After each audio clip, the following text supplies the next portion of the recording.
तीन राज्यांमध्ये 3 विधानसभा पोटनिवडणुकीचा निकाल लागलेला आहे. भाजप 2 ठिकाणी हरलेली आहे.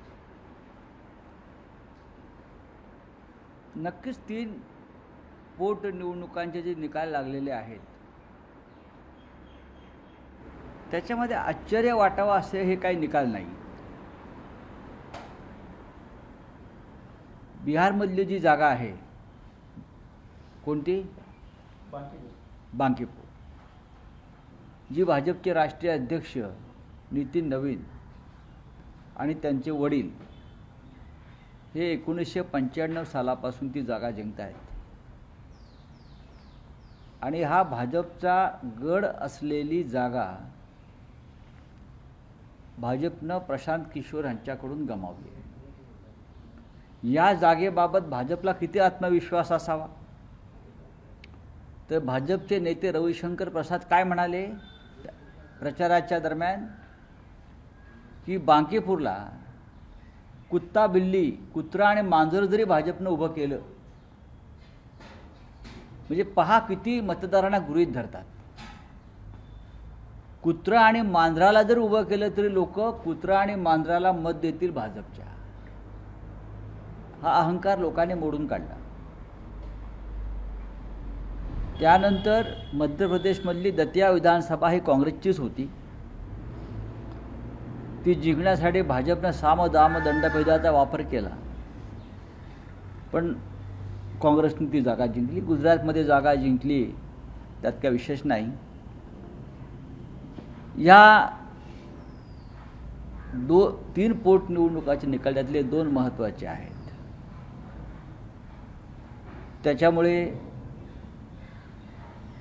फार मोठी क्रांती झाली वगैरे असं म्हणणाऱ्यापैकी आम्ही नाही, किंवा ही मिनी सार्वत्रिक निवडणूक आहे, मिनी जनरल इलेक्शन असंही मी म्हणणार नाही. पण लोकांचा कल दिसतो आहे याच्यामध्ये.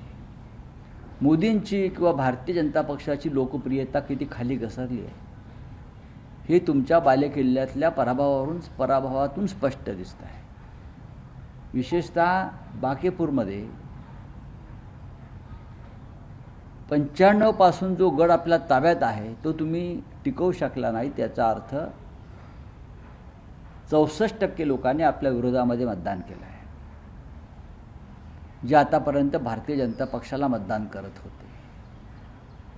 त्याने एक नवीन पर्याय निवडला हे सुद्धा महत्त्वाचं आहे. हवा पालट होताना दिसते. सर पण लोक पारंपरिक पक्षाच्या ऐवजी अल्टरनेटिव्ह पक्ष बघतायत. हे कुठेतरी देशातील विरोधकांना देखील इशारा समजायचा का? एक लक्षात घ्या की तामिळनाडूमध्ये हेच झालं आहे ना. तामिळनाडूमध्ये DMK किंवा AIDMK पेक्षा एका वेगळ्या पक्षाच्या मागे लोक गेले. आता प्रशांत किशोर हे विधानसभेत पूर्णपणे पराभूत झाले होते बिहारच्या. त्यांना एकही जागा जिंकता आली नाही. त्याने ह्या जागेवर लक्ष केंद्रित केलं. त्याने उत्तम प्रचार केला. विशेषतः त्याला जबाबदार भारतीय जनता पक्षाचं लोकांना गृहीत धरण्याचं राजकारण. बिहारच्या मुख्यमंत्रीपदी एक अशिक्षित गुन्हेगार प्रवृत्तीचा माणूस बेशक नेमून भारतीय जनता पक्षानं बिहारच्या मतदारांचा आणि जनतेचा अपमान केला. आम्ही कोणालाही नेमू शकतो.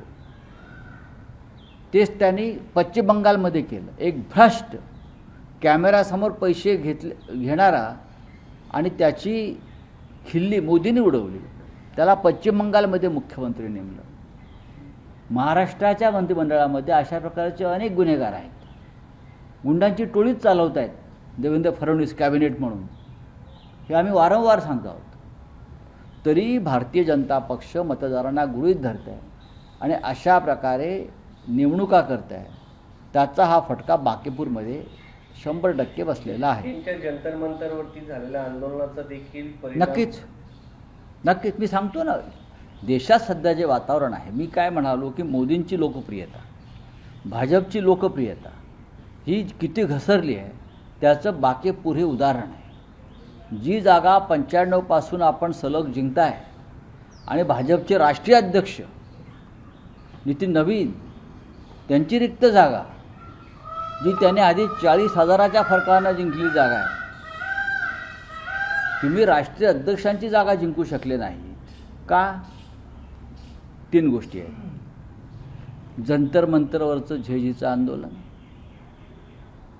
राम मंदिराची लूट, त्याच्यावरती आपण साधलेली चुप्पी, आणि नितीन नवीन यांच्यासमोर त्यांच्या एका यात्रेमध्ये ज्या प्रकारे बजरंग बलीला नाचायला लावलं हनुमानाला, आपण पाहिलं असेल.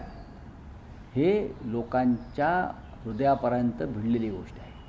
तुम्ही हनुमानाला नाचायला लावता, तुम्ही राम मंदिर लुटता, तुम्ही जैनजींवर गोळ्या चालवता, तरुणांवर. या सगळ्या गोष्टींचा एक परिणाम मतदारांवरती होत असतो.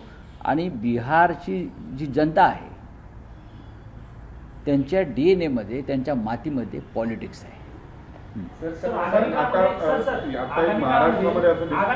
आगामी काळामध्ये विधानसभेच्या निवडणुका आहेत. खास करून उत्तर प्रदेश जे सगळ्यात मोठं राज्य आहे देशात, तिथं निवडणूक आहे. गोवा आहे, मणिपूर, महत्वाच्या राज्यांमध्ये निवडणूक आहे. या निकालाचा परिणाम आगामी काळातील या तातडीने होणाऱ्या नाही, बघा, अशा निकालांमुळे आत्मविश्वास जो असतो विरोधी पक्षाचा, कॉन्फिडेंस बढ़ता है. अपोजिशन का कॉन्फिडेंस बढ़ जाता है कि यस, आम्ही जे करतोय बरं का, त्याला लोक पाठिंबा देत आहेत. पोटनिवडणुकांचा जर आपण इतिहास पाहिला तर आपण बघितलं असेल की अलाहाबादच्या पोटनिवडणुकीमध्ये त्यावेळेला VP सिंग जिंकले, काँग्रेसचा पराभव केला आणि तिथून काँग्रेसच्या पतनाला सुरुवात झाली. अलाहाबाद पोटनिवडणूक, VP सिंग जिंकले पोटनिवडणूक अलाहाबाद. त्यानंतर गोरखपूरची पोटनिवडणूक भारतीय जनता पक्ष हारली. फुलपूरची पोटनिवडणूक भारतीय जनता पक्ष हारली, भाजपच्या जागा. त्याच्या अशा निकालांमुळे विरोधी पक्षाचा आत्मविश्वास वाढतो आणि ते अधिक जोमानं आपल्या कामाला लागतात. महाराष्ट्रामध्ये जे सिद्धिविनायक न्यासातील चोरीचं प्रकरण आहे, राम मंदिरासारखेच तिथेही आरोप झालेत. पण आता त्यात सदा सरवणकर हे उद्धव बाळासाहेब ठाकरेंच्या पक्षावर आरोप करतात. ते म्हणतात की सगळे कर्मचारी हे जे तुरुंगात होते त्यांना विशाखा राऊत यांनी नेमलं. मला बघा, एक सांगू का, ज्या गोष्टीविषयी माझ्याकडे माहिती नाही त्याच्याविषयी मी बोलणार नाही. हा खूप तांत्रिक मुद्दा आहे. मी या विषयात कधी फार खोलात गेलो नाही. महापालिका असतील किंवा हे ट्रस्ट असतील, मला माहीत नाही. सरसंघचालक मोहन भागवतजी जैनजीशी संवाद साधतील. म्हणजे कोणाशी? 2000 जैनजी मुलं, म्हणजे कोण? तरुण मुलं. हे संघनेत्यांची पोरं असतील किंवा नातवंड असतील. दुसरं कोणाला बोलणार? दुसरं कोण जाणार? मला सांगा जरा. हां, हे भाजप नेत्यांची नातवंड किंवा पोरं म्हणजे काय जैनजी नाहीत ना. ती बधीर झालेली पिढी आहे ती त्यांची. जैनजी म्हणजे कोण? ज्या मुलांनी जंतर मंतरला येऊन आंदोलन केलं, ज्या मुलांनी घोषणा दिल्या तुमच्या विरोधात, ज्या मुलांनी जंतर मंतरवर लाठ्या काठ्या खाल्ल्या, ज्या मुलांनी अश्रुधुराच्या नळकांड्या सहन केल्या, त्यांच्यापैकी 2000 लोकांना बोलवा आणि त्यांच्याशी बोला. तुम्ही तुमच्याच नातवंडांना, नेत्यांच्या किंवा मुलांना बोलवाल, ते कसले जैनजी आहे? ते तुमचे कार्यकर्तेच आहेत. आज पुन्हा एकदा मंगल मिलन आहे. म्हणजे काय असतं ते? म्हणजे काय असतं मंगल मिलन? म्हणजे काय असतं? काय असतं?